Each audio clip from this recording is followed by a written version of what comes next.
वो कहते हैं सवाल मेरा है, वो कहते हैं कि ये हमारी धार्मिक अधिकार, हमारी धार्मिक अधिकार हमसे कैसे खींची जा सकती। जब इनका बीज नहीं फूटा था, हमारी कुंभ की परंपरा उससे पहले से।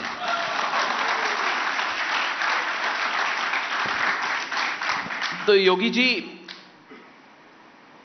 इस बार सनातन बोर्ड की बात भी आई है। कई लोग कहते हैं कि अगर वक्फ बोर्ड है तो सनातन बोर्ड भी होनी चाहिए, इस पर भी बहस होनी चाहिए, इस पर भी काम होना चाहिए। सवाल मेरा आपसे यह है, इस पर आपकी क्या राय है? देखिए, और इस पर महाकुंभ में चर्चा भी होगी। देखिए जी, मैंने कहा ना, हमारा सनातन धर्म की ऊंचाई आकाश से भी ऊंचा है, इसकी गहराई समुद्र से भी नीचे तक है। इसकी तुलना किसी मत और मजहब से नहीं करनी चाहिए, कतई नहीं। मैंने कहा ना, वक्फ के नाम पर भूमाफिया के रूप में काम करने वाले उन लोगों से हम अपनी तुलना न करें। हमारा सनातन धर्म बहुत बड़ा है जी, बहुत बड़ा है। हमें उस विराटता का परिचय देना होगा। हां, सजग रहना होगा फूट डालने वाले उन तत्वों को जो हमारी विरासत को नुकसान पहुंचाने का काम कर रहे हैं। और जहां तक आपने समाजवादी पार्टी के बउआ की बात की है, मैं बताना चाहूंगा, ये लोहिया जी के नाम पे राजनीति करते हैं। कभी डॉक्टर लोहिया को पढ़े तो उन्होंने कहा था कि अगर भारत को समझना हो तो दो बातों को याद रखना। एक, सच्चा समाजवादी वह है जो संपत्ति और संतति से दूर रहे। इनका उदाहरण आप देख सकते हैं।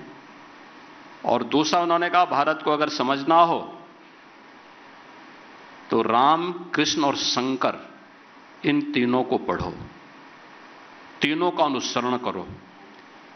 भगवान राम उत्तर से दक्षिण, भगवान श्री कृष्ण पूरब से पश्चिम को जोड़ने वाले, और 12 ज्योतिर्लिंग के माध्यम से संपूर्ण भारत को जोड़ने वाले ये तीन आराध्य देव जिस परंपरा में हो उसको कोई बाल बांका नहीं कर सकता। ये डॉक्टर लोहिया की बात है।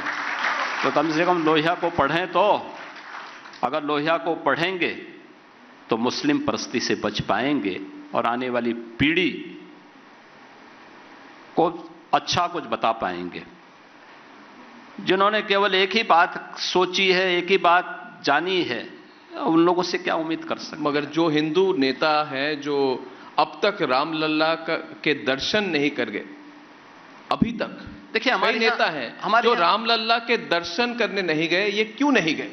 और क्या वो लोग अब कुंभ की सिग्निफिकेंस को समझ पाएंगे? देखिए, हमारे यहां बाध्यकारी नहीं है, यही तो हमारी महानता है। हम बाध्य नहीं करते कि आप दर्शन करें ना करें, आपकी मर्जी है।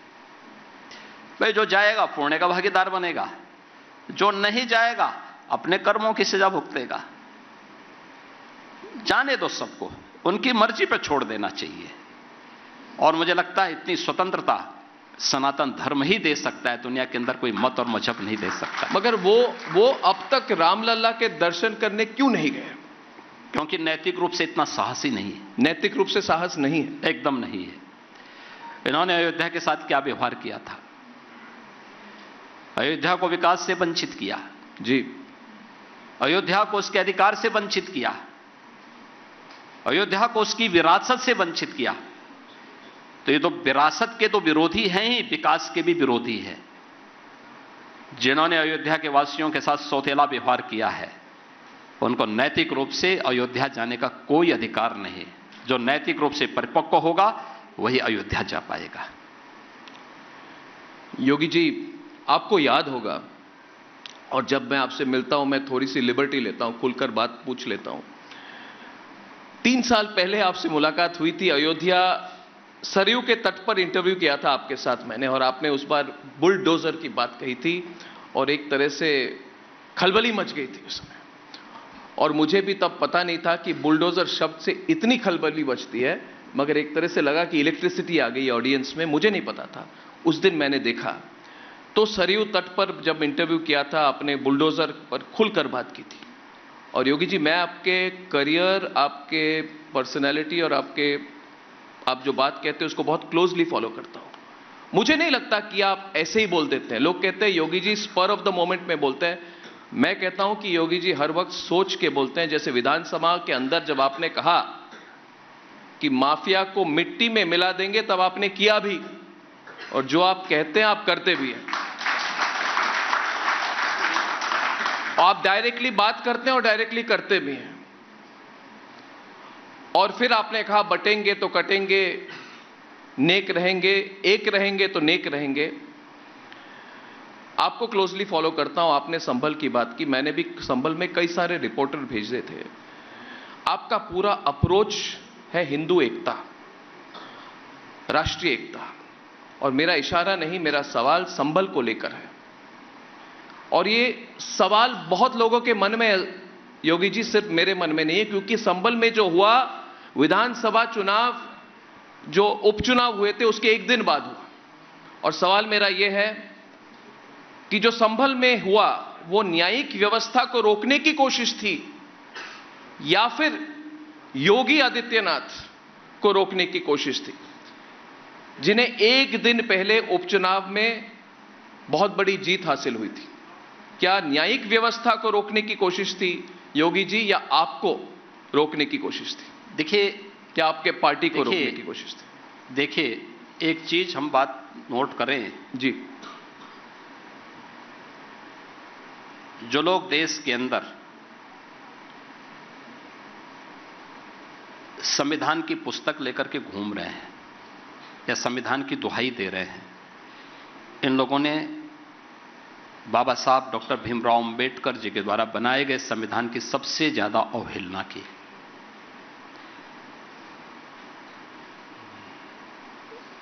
बाबा साहब भीमराव अंबेडकर जी ने 26 नवंबर 1949 को जो संविधान का ड्राफ्ट तैयार करके संविधान सभा को सौंपा था, जैसे 26 जनवरी 1950 को भारत ने पूरे देश के अंदर लागू किया, पूरे देश यानी लागू किया जिस संविधान को, जी, उस संविधान में कहीं भी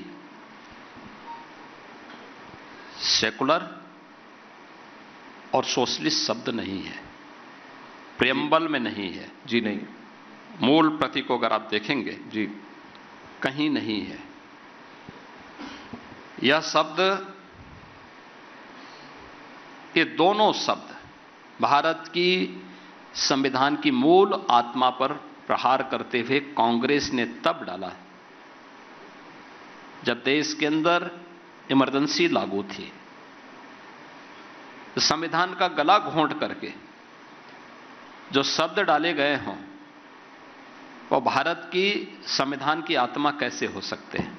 जी। एक तो जो लोग भारत के संविधान की मूल भावनाओं का ही विरुद्ध आचरण करते हों, जी, उन लोगों से उम्मीद करना कि वे भारत के न्यायालय का सम्मान करेंगे, उनसे उम्मीद करना कि भारत के लोकतंत्र का सम्मान करेंगे, ये सब क्या है? क्या हल्ला बोल का नारा, क्या ये संवैधानिक नारा था? ये लूट खसोट करना, तोड़ फोड़ करना, बेटियों की सुरक्षा के साथ खिलवाड़ करना, व्यापारियों की सुरक्षा पे सेंध लगाना, क्या ये संवैधानिक था? क्या यही तो होता था समाजवादी पार्टी की सरकार के समय। इन लोगों से क्या उम्मीद आप करते हैं? कोई उम्मीद पहले भी नहीं थी, आज भी नहीं। इन्होंने कभी नहीं माना। देखिए, हम तो धन्यवाद देना चाहेंगे माननीय उच्चतम न्यायालय को, जिन्होंने सर्वसम्मति से अयोध्या में से राम जन्मभूमि से जुड़े हुए वर्षों के विवाद का जी, एक सर्वसम्मत समाधान दिया है और हमेशा के लिए विवाद शांत हुआ।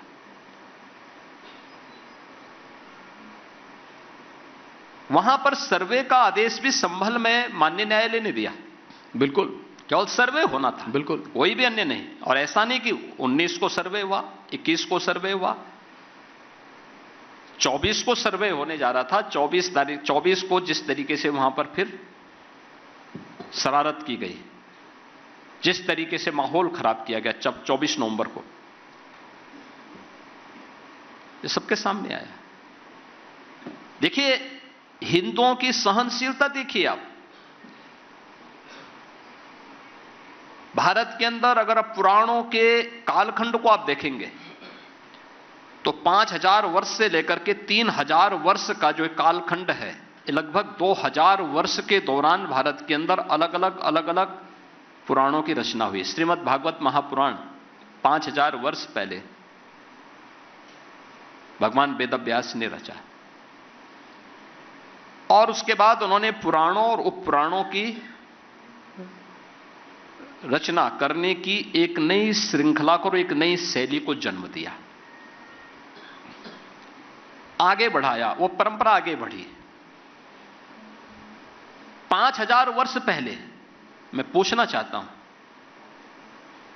5000 वर्ष पहले श्रीमद् भागवत महापुराण में भी और उसके बाद भी अन्य अनेक अवसर पर हमारा शास्त्र इस बात का उल्लेख करता है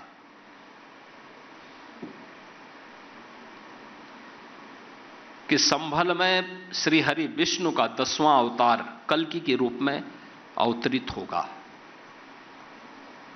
तिथि इस पहले से तय है, ये सब कुछ पहले से उल्लेख है। मैं किसी मत और मजहब के खिलाफ नहीं हूं। अगर किसी की पहले से चली आ रही उपासना स्थल है, उसका सम्मान करता हूं, लेकिन हां, मैं इसका विरोधी हूं कि किसी के भी उपासना स्थल को तोड़ करके कोई जबरन अपना स्थल बनाने का प्रयास करेगा तो उसकी निंदा होनी चाहिए और उसके खिलाफ खड़ा होना चाहिए।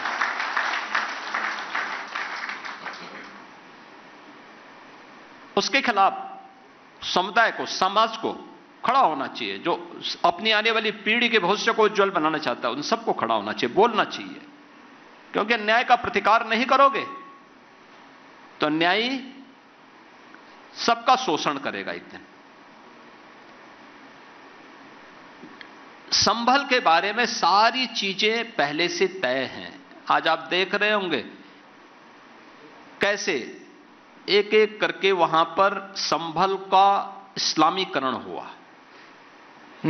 कैसे वहां पर पूरी तरह एक एक चिन्ह नष्ट किए गए।